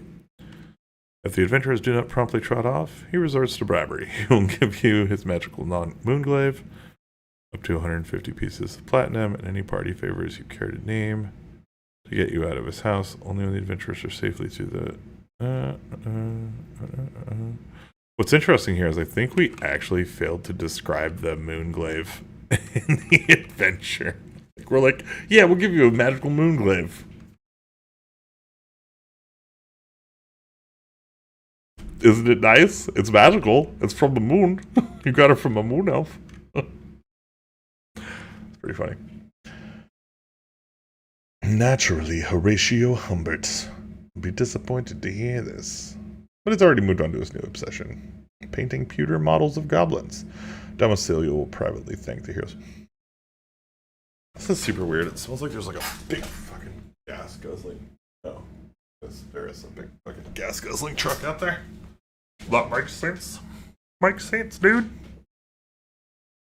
150 pieces of platinum. Oh, and for your invitation, we decline. So good. Alright, cool. I think that's fine. That pulls up him. It's great. All right. Well, I feel like I've made enough progress on this, and this is a little over 2 hours of streaming, so I'm going to go ahead and wrap it here and call it a night. As always, don't forget to check out our website, web store, and blog posts on watcherdm.com. You can follow us here on other social media platforms. If you're interested in really absurdist, bizarre, surrealist science fantasy written in game format, we're probably going to write some shit that you'll like if we haven't already. Also, you can get a fancy hat like the one that I'm wearing, or a really funny t-shirt with interesting art from some of our stuff. We create all of our art through professional artists that we pay and professional writers that we pay. So everybody is about creating the art and promoting it. So yeah, help us if you want. You can also join Patreon, where at the highest tier, you can get an hour of my time where I will nerd out about your D&D fantasy needs and try and help you with your encounters, / talk about basically whatever you want. Basically the cheapest therapist you can find. With all that said, have fun.